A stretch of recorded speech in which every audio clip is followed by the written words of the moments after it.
With only hours left before his execution, his final request wasn't for a last meal or a phone call.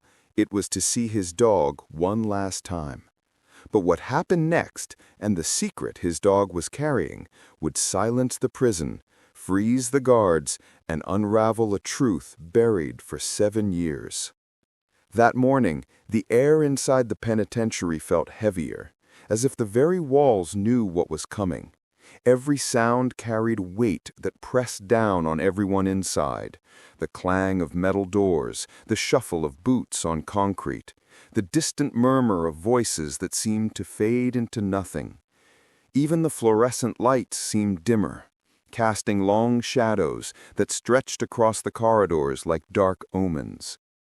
In his cell on death row, Elias sat on the edge of his cot, staring at his calloused hands.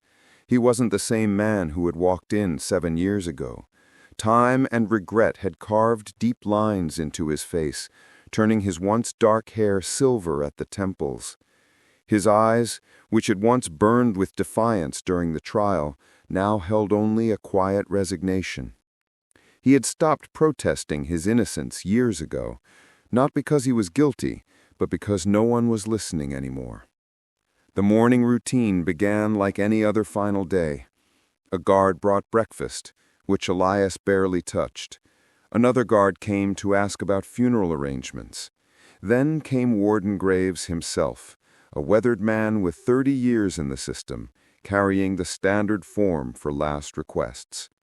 The guards expected the usual: a steak dinner, a call to family, maybe a priest for final rites. Some men asked for their favorite songs. Others wanted to see old photographs. But when Warden Graves asked, Elias's voice was low and steady, without hesitation. "I want to see Rocky, my dog." A pause hung in the air. The guards exchanged glances, confusion written across their faces. A condemned man choosing a dog over people? Over family, friends, or spiritual counsel? It was unheard of. One guard even chuckled nervously, thinking it was a joke. But Elias's expression never changed. For him, Rocky wasn't just a pet. She was the only one who had stood by him, before the arrest, before the trial, before the world turned its back. When his friends disappeared and his family stopped visiting, when the lawyers gave up and the appeals ran out, the memory of Rocky, her loyalty, her unconditional love, was what kept him breathing through the darkest nights. In the control room, officers debated the unusual request with increasing intensity. "It's a security risk," Officer Martinez said, crossing his arms. "We don't do animals on death row, never have. What if the dog attacks someone? What if it causes a disturbance?" Another officer added, "Plus, we'd need to track down the dog. Who even has it? Does it still exist?" But Officer Cole, a quieter man who had worked death row for 5 years and had seen men meet their end with every emotion imaginable, spoke up. He had always been different from the others, more observant, more thoughtful. He said, "It's harmless. And I already checked. The dog's at the county shelter. They've been holding her in case anyone claimed her." He paused, looking at the file in his hands. "The shelter report says she's in a delicate condition. She's heavily pregnant. It might be his only chance to see her like this." Warden Graves took the file, reading through the shelter notes. Rocky had been picked up as a stray 2 months after Elias's arrest and had been living at the facility ever since. No one had claimed her. The shelter was planning to send her to a foster home once her puppies were born. The warden read about her temperament: gentle, well-trained, no history of aggression. After a long silence, weighing protocol against compassion, he nodded. "Strict supervision, the yard only. 10 minutes, and if anything goes wrong, we shut it down immediately." Word spread fast through the prison grapevine. Inmates whispered about it. Guards discussed it in hushed tones. By the time mid-morning arrived, the prison yard stood still as the far gate creaked open. Other inmates who would normally be outside were kept inside. The yard was cleared, except for a handful of guards positioned at strategic points. Elias stood by a lone chair in the center of the concrete yard, wrists cuffed loosely in front of him, his heart hammering against his ribs. His eyes were locked on the entrance, barely blinking, barely breathing. 7 years since he'd seen her. Then he saw her. Rocky trotted through the gate, led by a volunteer from the animal shelter. But she wasn't moving with her usual energetic bounce. She was slower, more careful, her belly swollen and hanging low. She was heavily pregnant, her body preparing for the miracle of new life. Elias's breath caught in his chest. His knees buckled, and he dropped to the ground as the officer slackened the leash. For a moment, Rocky seemed confused, scanning the yard with her deep brown eyes. Then she saw him, really saw him, and recognition flooded her entire body. She waddled forward as fast as her condition would allow, letting out a soft, trembling whine that broke something inside Elias. She pressed her head into his chest with such force she nearly knocked him over. Elias wrapped his arms around her gently, mindful of her condition, his hand resting on her side. He felt it then, the faint, rhythmic kicking of unborn life against his palm. Little heartbeats, little souls waiting to enter the world. Tears spilled down his face, hot and unchecked. "You're gonna be a mama, girl. Look at you, and I'm not gonna be there to see them. I'm so sorry, Rocky. I'm so sorry I left you." The dog whimpered, licking his face, her tail wagging weakly. She didn't understand time or trials or death sentences. She only understood that her person was here, now, and that was all that mattered. For a moment, the prison vanished. The concrete walls, the razor wire, the countdown to death, none of it existed. There was no death order, no execution chamber waiting. Just a man, his dog, and the promise of new life he would never know. In that moment, Elias felt something he hadn't felt in 7 years. Peace. But then, Rocky froze. Her entire body went rigid against Elias. The tail stopped wagging mid-swing, her ears flattened against her head. A deep, low growl rumbled from her chest, guttural, primal, fiercer and more dangerous than anything Elias had ever heard from her. Elias felt it instantly, the shift from joy to terror. He knew dogs, and he knew Rocky. She wasn't looking at him anymore. Her maternal instincts had flared like a switch being thrown. Her gaze was locked on a man standing about 10 feet away, near the fence. Officer Thorne. Tall, rigid, with a square jaw and cold eyes, hands clasped behind his back in a stance of authority. The growl deepened into a snarl. Rocky stepped in front of Elias, positioning her swollen body as a shield, her teeth bared. A pregnant mother protecting her pack from a perceived threat. "Control your dog!" Thorne shouted, his face flushing red as he stepped forward aggressively. His hand dropped to his baton, fingers wrapping around the handle. "Get her under control or I'll put her down right here." "Don't you touch her!" Elias yelled, his voice raw with desperation. He shifted his body to shield Rocky's swollen belly, spreading his arms wide despite the cuffs. "She's never been like this. Never. She's protecting something. She senses something wrong." Officer Cole approached slowly, his instincts as sharp as the dog's. His eyes darted between Rocky and Thorne, noting the dog's laser focus, the way she didn't even glance at any other guard. "She's pregnant, Thorne," Cole said carefully. "She's got heightened instincts. Pregnant animals sense threats differently. They're more protective." He paused, his voice dropping. "Why does she think you are a threat?" Thorne's jaw clenched. He avoided eye contact, and Cole noticed. The man was sweating despite the cool morning air. "Dogs are stupid. They react to anything. Get her out of here, now." "No!" Cole said, his voice hardening like steel. He took a step closer to Thorne, studying him. "This dog has been calm with everyone else, the shelter volunteer, me, the other guards, but she looks at you like she knows you." Cole's mind was racing now, pieces clicking together. His eyes narrowed as a memory surfaced. "You were on duty the night Elias was arrested 7 years ago. I remember seeing your name on the shift roster. But your name wasn't in the official report.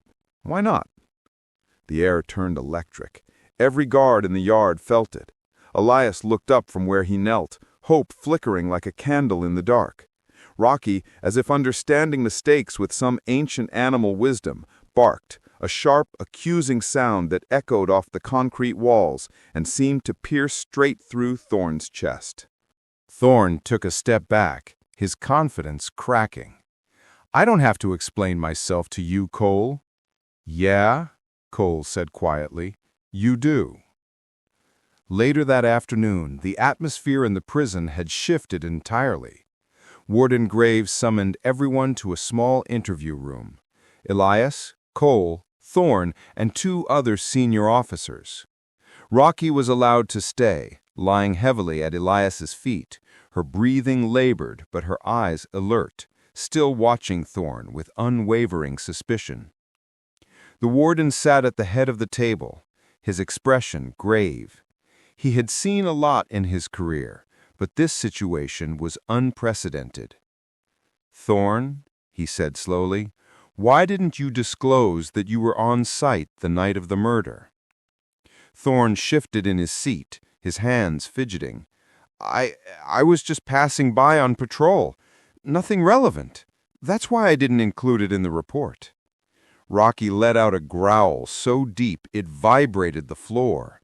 Several people in the room felt it through their shoes. Cole stepped forward, holding a manila file folder that he'd been clutching since entering the room. "Warden, I took the liberty of reviewing the original evidence from Elias's case. The DNA sample found on the back door handle at the crime scene was never identified. It didn't match Elias, it didn't match the victim.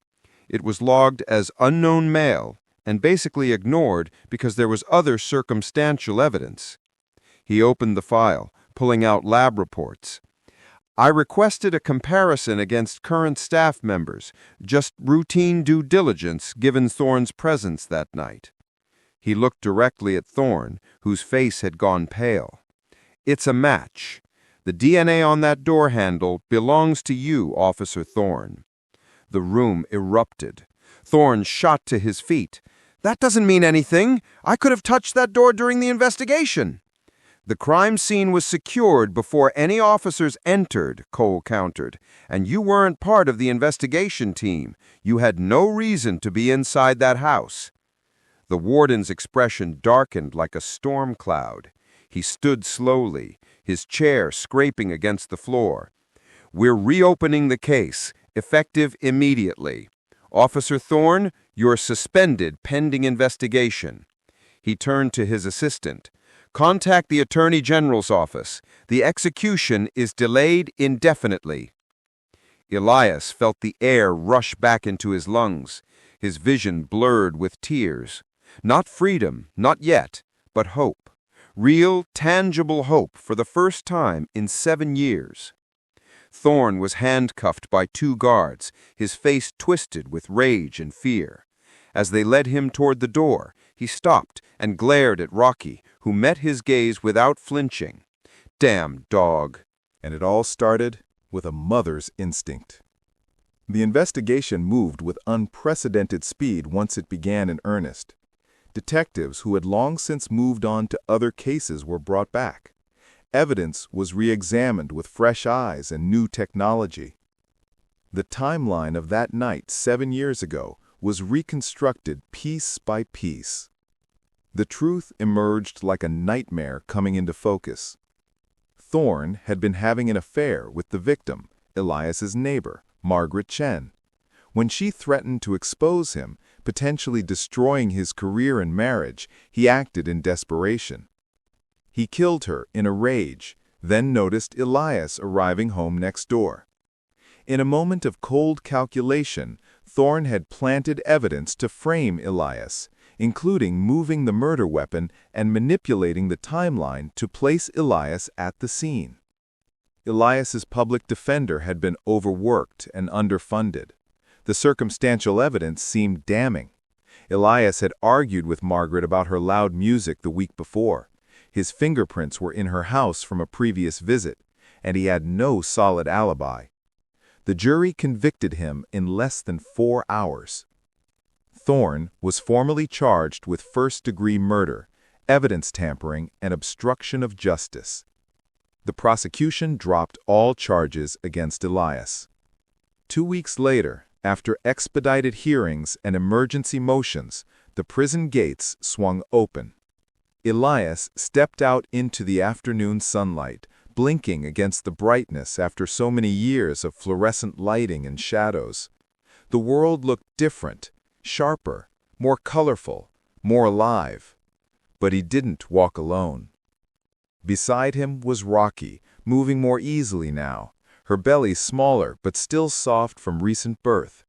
And peeking out of a specially prepared box carried by Officer Cole were 6 tiny whining puppies, 4 boys and 2 girls, each one a perfect miracle with tiny paws and closed eyes.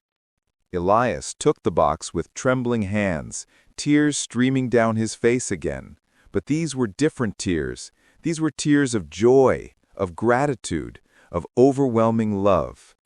He looked down at Rocky, who wagged her tail, lighter now, free of her burden and free of the past. Cole smiled, something he rarely did. The shelter said you can keep them all if you want. Consider it an apology from the system. Elias knelt down, letting Rocky sniff her puppies in the box. She licked each one, counting them with her nose, making sure they were all there. Then she looked up at Elias, her eyes bright and trusting. "We made it, girl," he whispered, his voice thick with emotion. "We all made it. You saved me. You and these little ones saved me." As they walked away from the prison toward the parking lot where a victim's advocate waited to help Elias begin rebuilding his life, he thought about everything that had happened.